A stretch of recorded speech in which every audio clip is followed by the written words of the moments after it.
We got to this decision because the health and well-being of our students and employees is the most important factor in any decision that we make, as well as continuing to make opportunities for students to make progress to that all-important college degree. And so we decided to make the direction now so our families and students can plan, but more importantly, so can our faculty and staff who are going to, over the course of the summer now, be even doing more to make sure that the delivery of our curriculum in the fall is robust, engaging, vibrant, very much like it is in person, except we're going to be doing it primarily, but not exclusively, virtually. I hear that, Chancellor, but I do wonder, you're going to, I'm sure, see students drop out, simply saying, I don't want to be online. That's not the experience I want at San Diego State or wherever it might be. What's the economic hit? You are, after all, a multi-billion-dollar business. Well, I will tell you that the enrollments for next fall are even or up across just about every one of our 23 campuses. And so I don't have any evidence to say that we're going to be losing a lot of students.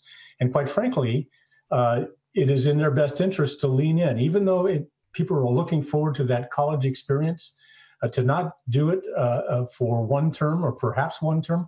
By the time we get to August, it may very well be the case that we're able to open more than we think we will be now. But we're worried so much about the second wave that's going to come in the fall that most of the experts, that epidemiologists and the science and the data that informs our decision making indicates that there might be even a larger wave in the fall than the one we are just currently getting to be on the backside of. So we're preparing for virtual with the hope of being able to pull back once we get into August and September a little bit.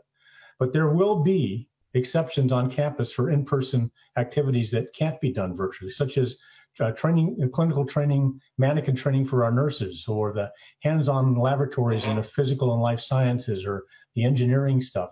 But it'll be different. It'll be many fewer students per class or lab. The residence halls may have one person in them instead of the normal 3 or sometimes 4.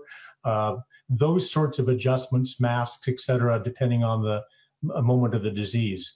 But we wanted to set expectations. We wanted to make sure that people could plan both on the faculty and staff side, but also on the student and their family side. Do you see this? I'm sure you've read the articles by the quote unquote experts.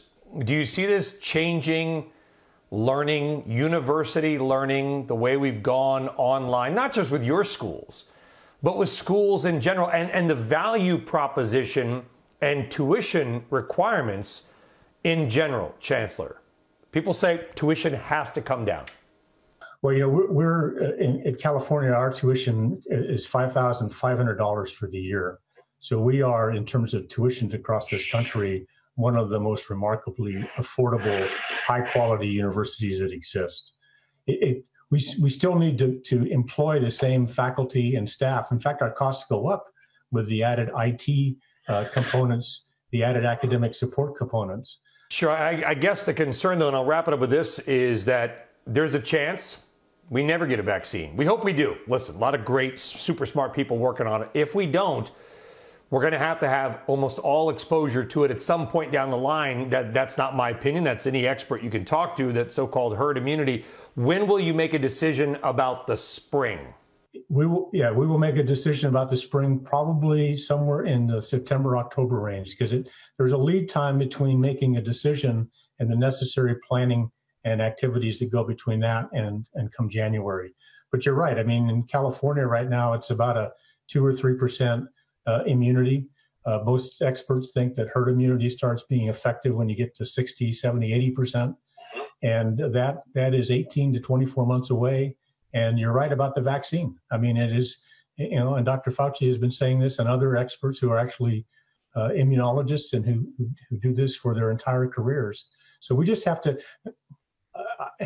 this has been very hard to do, and I hope I'm wrong, to be honest. Yeah.